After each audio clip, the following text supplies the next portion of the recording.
ତାକୁ ପଚାରିଲେ ସେ ଅତିଥି ଲୁଣ କାହିଁକି ହବ ନାଇଁ ଆଜ୍ଞା ଲୁଣଟା ଏମିତି ଗୋଟେ ବସ୍ତୁ ବର୍ଷ ବର୍ଷ ପରେ ବି ସେଥିରେ ପୋକ ଲାଗନ୍ତି ମିଠାରେ ପୋକ ଲାଗନ୍ତି ଲୁଣରେ କେବେ ପୋକ ଲାଗନ୍ତି ଅର୍ଥାତ୍ ମୋର ସ୍ୱଭାବ ଆଜି ଯାହା ଅଛି ବର୍ଷ ବର୍ଷ ପରେ ମଧ୍ୟ ମୋର ସ୍ୱଭାବ ସେଇଆ ହେବା ଦରକାର ଆଉ ଲୁଣର ଉପସ୍ଥିତି କେହି ବାରି ପାରନ୍ତି ନା ତମେ କେବେ କହିଛ ମା ଆଜି ଭଲ ଲୁଣ ହେଇଛି ମା ଆଜି ଠିକ ଲୁଣ ହେଇଛି କେବେ କହିନଥିବ କିନ୍ତୁ ଅଲଣା ହେଇଥିଲେ କହିଥିବ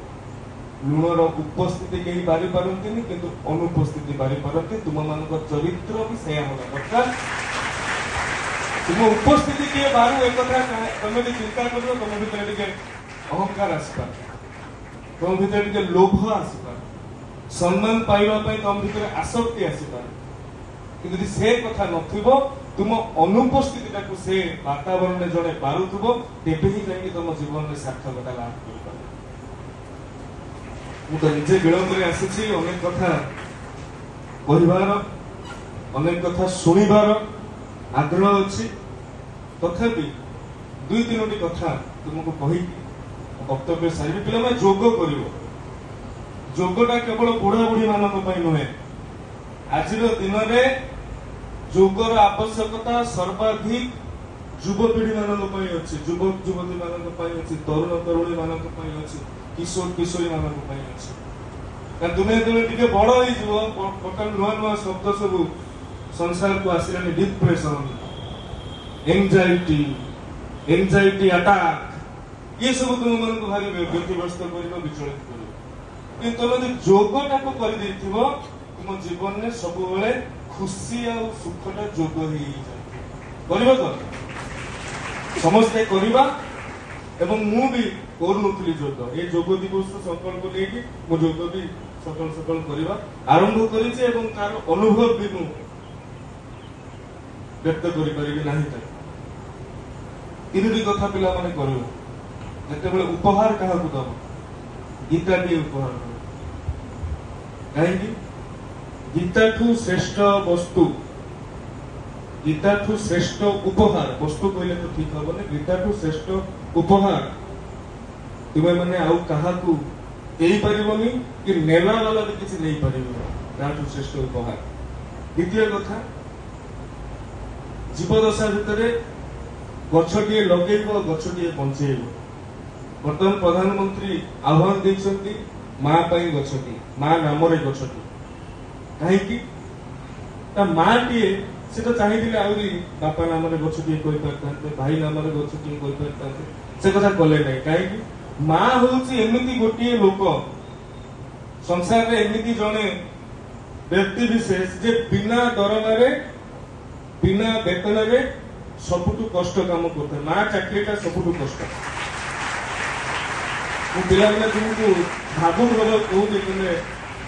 ମା ମାନଙ୍କୁ ଛାଡ଼ିକି ଆସିছে ଏକଥା କହିବା ବି ସେତେ ପ୍ରାସଙ୍ଗିକ ନୁହେଁ ତଥାପି ମୁଁ କହିବି ସେଇ ମା ନାମରେ ଗଛଟିଏ ତମେ ଯେତେବେଳେ ଲଗେଇବ ତାକୁ ବଞ୍ଚେଇବ ତମ ଘର ଅଗଣାରେ ଲଗେଇଥିବ ବଉଳ ଗଛଟେ ହଉ କି ନିମ ଗଛଟେ ହଉ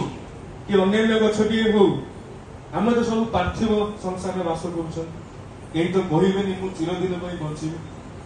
ଆମର ମା ବାପା ବନ୍ଧୁ ବାନ୍ଧବ ଚିରଦିନ ପାଇଁ କେହି ବଞ୍ଚିବେନି ସମସ୍ତେ ସବୁ ପୁଅ ଝିଅ ମାନେ ଚାହାନ୍ତି ତା ମାର ପଣ ଦୋକାନୀ ସବୁବେଳେ ତାକୁ ଛାଇ ଦେଉଥାଉ ଆଶ୍ରା ଦେଉଥାଉ ଘର ଅଗଣାରେ ଗଛଟା ଯେତେବେଳେ ବଡ ହେଇଯିବ ମା ନାଁରେ ତୁମେ ତାକୁ ବଞ୍ଚେଇଥିବ ତାର ଛାଇଟା ସବୁବେଳେ ତୁମ ମାଙ୍କୁ ତୁମକୁ ମନେ ପକାଉଥିବ ଆଜି ବି ଅଧ୍ୟକ୍ଷ ମହୋଦୟ ନିଜ ମାଙ୍କ ନାମରେ ଏବଂ ମୁଁ ଧନ୍ୟବାଦ ଦେବି ଯେ ପ୍ରଥମେ ରଖିଛନ୍ତି ଆମ ସଂସ୍କୃତି ଆମ ସଂସ୍କାର